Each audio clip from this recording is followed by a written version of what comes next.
ക്രിസ്തുവിൻ്റെ സമാധാനം നിങ്ങളോടുകൂടെ ഉണ്ടായിരിക്കട്ടെ. വചനകിരണത്തിലേക്ക് ഏവർക്കും സ്വാഗതം. കുളി കഴിഞ്ഞൊന്ന് വിശ്രമിക്കാമെന്ന് വെച്ച് കട്ടിലിൽ കിടക്കുകയായിരുന്നു അയാൾ. പകലിലെ അധ്വാനം ഈ പൊരി വെയിലത്ത് ഏറെ കഠിനമാണെന്ന് തോന്നി. എത്ര സോപ്പിട്ട് കുളിച്ചാലും പെയിന്റിന്റെ മണമാണ് എന്നാണ് വീട്ടുകാരുടെ പരിഭവം. പെയിന്റ് പണിക്കാർക്ക് പിന്നെ പെയിന്റിന്റെ മണമുണ്ടാവുക സ്വാഭാവികമല്ലേ. അത്താഴം കഴിക്കാമെന്ന് വിചാരിച്ചിരിക്കുമ്പോഴാണ് വാതിലിൽ ആരോ മുട്ടുന്നത് കേട്ടത്. വാതിൽ തുറന്നു നോക്കി അയാൾ ഒന്ന് ഞെട്ടി. വീട്ടുമുറ്റത്തൊരു പോലീസ് വണ്ടി കണ്ട അയൽക്കാരെല്ലാം ഓടി വന്നുകൊണ്ടിരിക്കുന്നു. പോലീസുകാരിൽ ഒരാൾ ആക്രോശിച്ചു, ഒന്ന് വണ്ടിയിൽ കയറടാ. എന്താണ് കാര്യം? അവൻ ഭയത്തോടെ ചോദിച്ചു. ഓ, കാര്യം അറിഞ്ഞാലാണോ സാർ കയറത്തുള്ളൂ? പിടിച്ചു കയറ്റടോ ഇവനെ. ആജ്ഞ കേട്ടതും പോലീസുകാർ അയാളെ വലിച്ചഴിച്ച് വണ്ടിയിൽ കയറ്റി. കരഞ്ഞു നിൽക്കുന്ന വീട്ടുകാരുടെയും പുച്ഛത്തോടെ നോക്കുന്ന അയൽക്കാരുടെയും മുന്നിൽ നിന്ന് അവനെ സ്റ്റേഷനിലെത്തിച്ചു. പണിക്ക് പോയ വീട്ടിലെ കുഞ്ഞിന്റെ പാദസ്വരം കാണാനില്ല.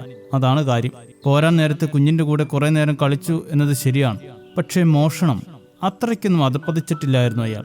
രാവിലെ ഒരു ഫോൺ കോൾ വന്നു. പാദസ്വരം വീട്ടിൽ തന്നെ ഉണ്ടായിരുന്നു. അബദ്ധം പറ്റിയതാണ് സാറേ എന്ന് പറഞ്ഞു. താനൊക്കെ പിന്നെ എവിടെ നോക്കിയാ പരാതി കൊടുത്തത് എന്ന് പറഞ്ഞ് സ്റ്റേഷൻ ഓഫീസർ ഫോൺ വെച്ചു.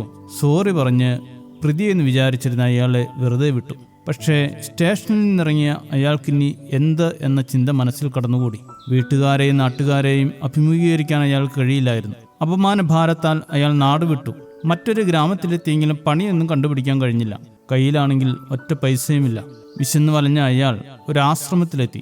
അവിടുത്തെ ഗുരുവിനെ കണ്ടു. ഗുരു മേശയിൽ നിന്ന് ഒരു 500 രൂപ എടുത്ത് അവനോട് ചോദിച്ചു, നിനക്കിത് വേണോ? അയാൾ പറഞ്ഞു വേണം. ഗുരു ആ നോട്ട് മടക്കി നിലത്തിട്ട് ചവിട്ടി പുറത്തേക്ക് ഇറങ്ങി. അത് ചെന്ന് വീണത് മുറ്റത്തെ ചെളിക്കുണ്ടിലായിരുന്നു. ഗുരു ചോദിച്ചു, ഇനി നിനക്കത് വേണമോ? അയാൾ പറഞ്ഞു വേണം. ചിലയായാലും നനഞ്ഞാലും പണത്തിന്റെ മൂല്യം നഷ്ടമാകില്ലല്ലോ. ഗുരു ചിരിച്ചുകൊണ്ട് ചോദിച്ചു, അപ്പോൾ നീ എന്തിനാണ് ഇങ്ങനെ ഒളിച്ചോടിയത്? നിന്റെ മൂല്യം എന്താണെന്ന് നിനക്കും നിന്റെ വീട്ടുകാർക്കും അറിയില്ലേ? ആരെങ്കിലും ചെളി വാരി തേക്കാൻ ശ്രമിച്ചു എന്ന് പറഞ്ഞ്, അല്ലെങ്കിൽ അപമാനിക്കാൻ ശ്രമിച്ചു എന്ന് പറഞ്ഞ് നാട് വിടുന്നത് ശരിയാണോ? നമ്മുടെ മൂല്യം ആദ്യം മനസ്സിലാക്കേണ്ടത് നാം തന്നെയാണ്. അത് പുറമേ കാണുന്ന ഭംഗിയിലല്ല, മറിച്ച് നമ്മുടെ ഉള്ളിലായിരിക്കണം ആ മൂല്യം കുടികൊള്ളേണ്ടത്. തെറ്റ് മനസ്സിലാക്കിയ അയാൾ ഗുരുവിന്റെ ആദ്യത്തെ സ്വീകരിച്ചിട്ട് തിരികെ വീട്ടിലേക്ക് മടങ്ങി. നാം എപ്പോഴും തിരിച്ചറിയേണ്ട ഒന്നാണ്, എന്താണ് നമ്മുടെ മൂല്യത്തിന്റെ അടിസ്ഥാനമെന്നത്. നമ്മുടെ വേഷമോ പേരോ നിറമോ ഒന്നുമല്ല നമ്മുടെ മൂല്യം നിശ്ചയിക്കുന്നത്, മറിച്ച് നമ്മുടെ സ്വഭാവമാണ്.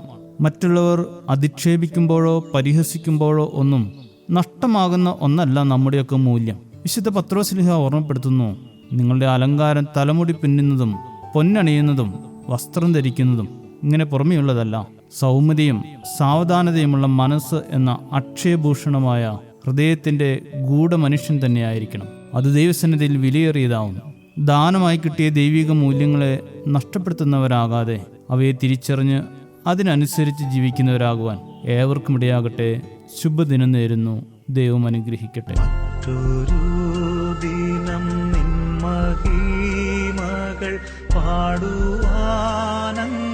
നൽകുകിൽ, വിശ്രമം തന്നു സൗഖ്യവും തന്നു ശക്തിയും തന്നരുളേണം. മറ്റൊരു ദിനം നിൻ മഹിമകൾ പാടുവാനങ്ങു നൽകുകിൽ, വിശ്രമം തന്നു സൗഖ്യവും തന്നു ശക്തിയും തന്നരുളേണം. ദൈവമേ, അങ്ങേ സ്നേഹമാർന്നുള്ള കൈകളിൽ എന്നെ നൽകുന്നു.